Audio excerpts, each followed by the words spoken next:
Hey everybody, Joel Geyer here with Badger Beer Report, and I am back with another episode of Flight School. And today I am in downtown Waupun in the main drag here, right on Main Street at Hoya Hop House Brewing Company.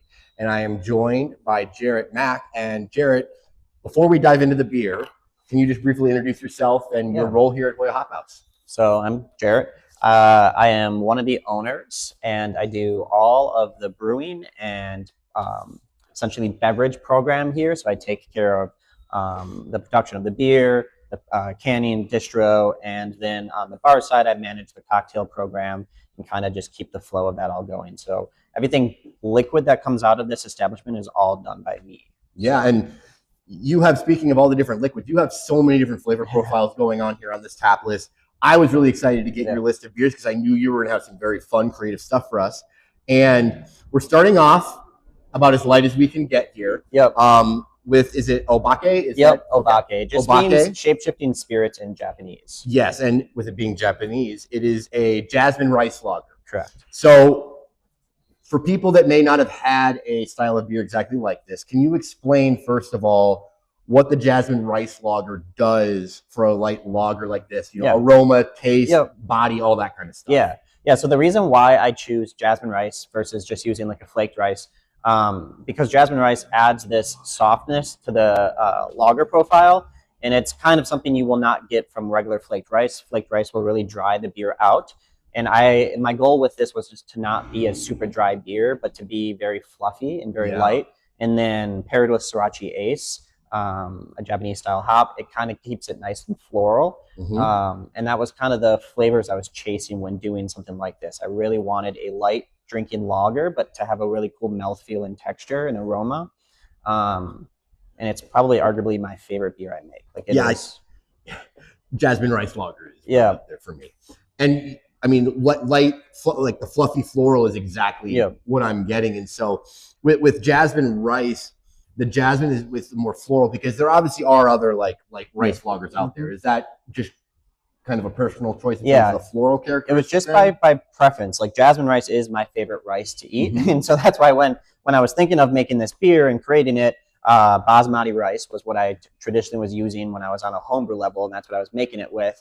And I've gone through a lot of different iterations, and in my time in Milwaukee when I was producing it there at home, it actually was never as good as what it is here. And because of my water profile in Waupun, because I have Pilsner water, I'm able to get a very soft, complex lager out of it, which changes the beer. Like, it's night and day difference from what I used to produce to what I produce here now, and I just love that beer. Yeah, I got to be careful because this glass is going to be empty before I finish my questions. Otherwise, this is absolutely wonderful. Like, I love this style. Is this a beer that people can fairly commonly find here? That is a main staple. So that'll actually never leave the tap room. Perfect. That is one of my core line beers that I try to push everywhere now. Like, that is the beer that I want to be my flagship. Yeah. So you talked about the one hop. Is that the singular hop? That's it. One hop, and that's all Sriracha Ace. I use it for the bittering additions. I use it for the mid, and I use it for the flavor and aroma as well. And then malt bill wise, obviously, is it just the super rice simple? It's a light Pilsner malt and then jasmine rice, and that's it. 2 malts. It is unique in the process of having to do it because jasmine rice gelatinizes at 190 degrees, so I have to have the mash at 190 to actually do it. But as in doing so, you can't obviously do a full mash at 190. So I have to do a 2-step mash, a partial mash, essentially a serial mash. And so I serial mash that the night before. And then that's when then the next day actually do the standard mash on it. So it is an extra step and it's an extra process to use the jasmine rice because I have to modify it myself. But I love what it does to the beer, and I would not want to do it any other way. So I also love what it's doing to the beer. And I think you read my mind because my next question was going to be about the differences in brewing a rice lager with more typical lagers. But you talked about the flavor profile. Overall, looking at it, broad scope, what do you think is, like, if someone's coming in and ordering it, what's kind of the biggest difference between this type of beer and your run-of-the-mill American lager that they may find most places? It'll be the floral aroma and flavor that you get from this. It's not aggressive that, like, you're going to, like, automatically assume, oh, that's like an IPA or that's like super hoppy. It's just enough floralness that just kind of leaves you like wondering, what is that flavor? Or like, I want another taste. It's just perfect amount that it's not overwhelming. You can still get all the malt bill It's like a very delicate floral flavor that pairs really well with the rice. And that's kind of what I wanted it to be, so that my culture, my drinking culture here is very lager based, because that's just the community. So they like a lot of lighter beers. Yeah. Usually the progression for them is my American light lager into then this. And so if they typically like that, then that's when we start to push this as the next step for a little more flavorful lager. Just something that has a little more characteristic to it, and it's more unique.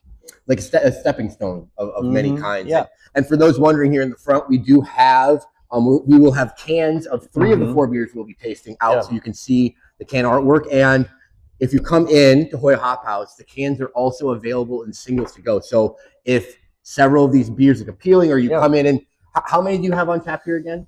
I have 12 beers on tap, and I think I have 13 or 14 in cans now at the moment. Yeah. So if you come in and you see multiple things that you want to take home with you, you're able to do that, which is not necessarily a common thing, which I think is really fun. And the branding is great on this. And we started off with, it's going to be hard to top this again. Like you, this is one of my it's quite literally the beer I drink the most. Like there's some beers on tap that I try once and then I don't touch again, and this is all I come back to.